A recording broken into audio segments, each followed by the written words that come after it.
Olá pessoal, tudo bom? Meu nome é Rafael Buzon. Vou falar com vocês um pouco aqui sobre relatórios, os famosos status report, né?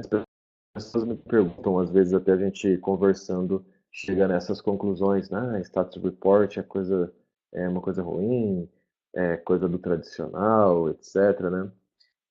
Eu tenho uma percepção de que, se for útil, ele agrega, de alguma forma, gera valor para tomar decisão, e quem não quer analisar dados, né?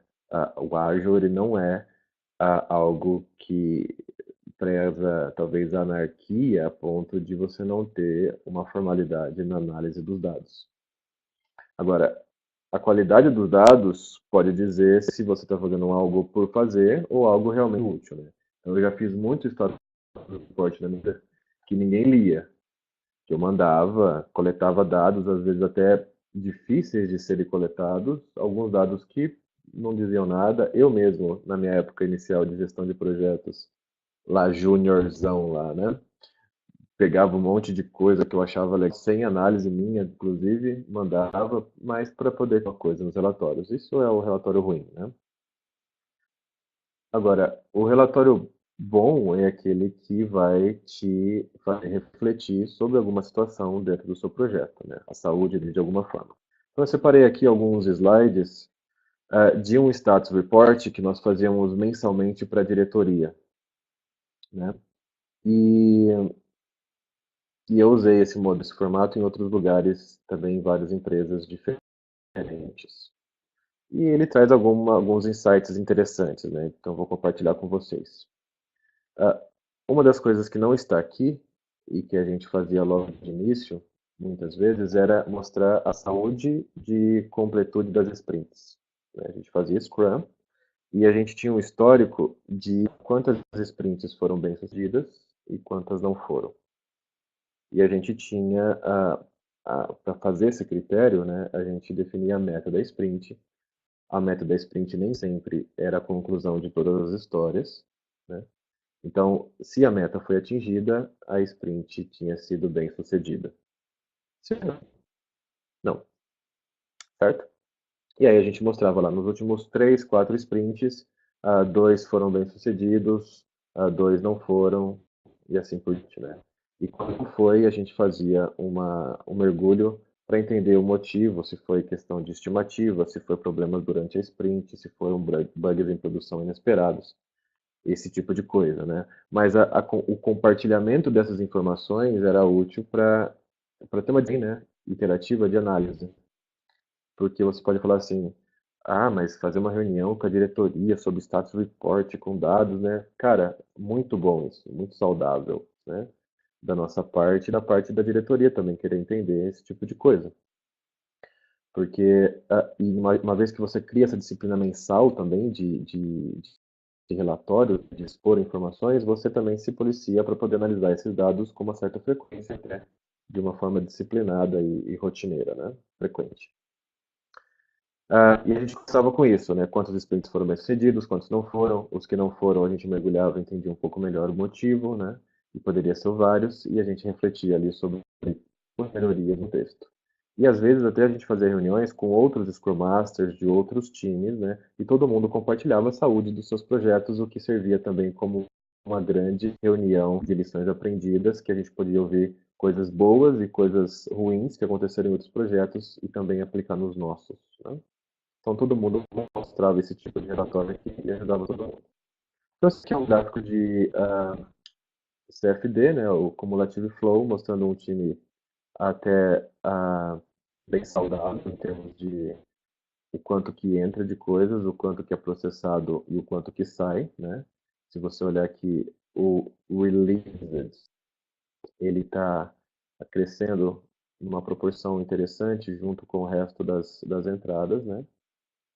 Perceba aqui que o IP se mantém constante, se mantém bem disciplinado aqui, aquilo que entra como grooming, que a gente definiu na época, né, o que era definido. O grooming tem até bem pouco aqui, né, quase nada. O que era definido, o que entrava em progresso, o que era completo, aceito pelo PO, né, esse pedacinho aqui verde, se não me engano, e o que era lançado em produção. a gente mostrava um compilado de bugs. Bugs na época desses relatórios aqui, eles eram muito importantes. Todos os produtos tinham muitos bugs, né? Esse contexto que eu estou falando era na editora Abril. Imagina todas as redações, né? Veja, Exame, Placar, Mundo Estranho, Habla, Almanac Abril, Vejinha, né? Quer dizer, a Veja São Paulo, Veja Rio. Tinha várias redações interessadas e todas tinham algum bug.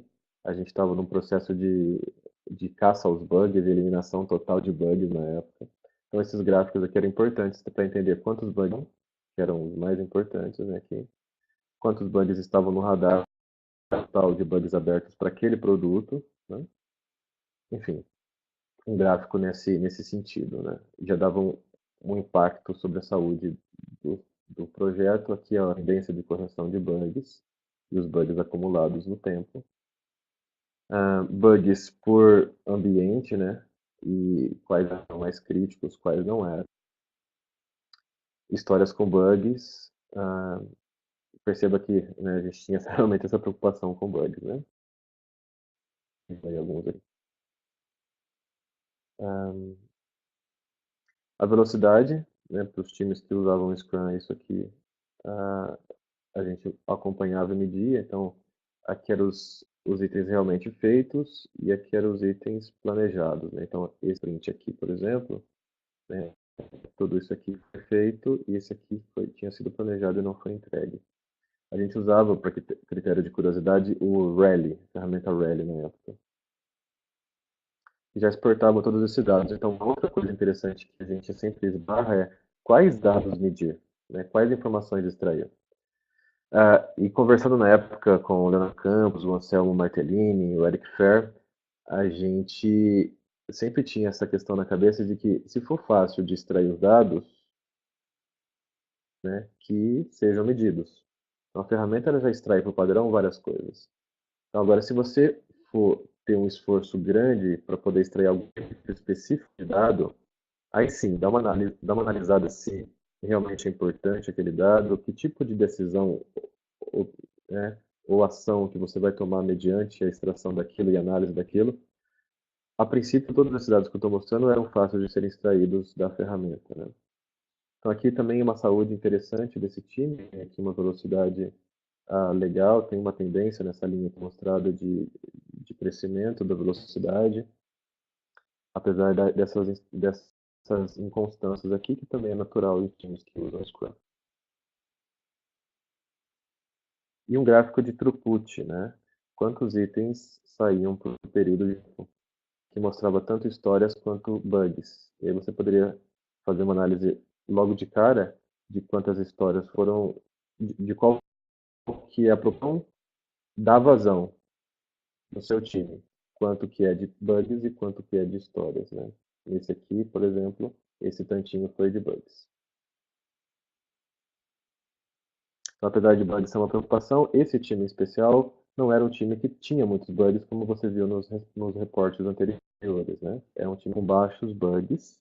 Eu vou mostrar outro aqui daqui a pouco, que o cenário é um pouquinho diferente.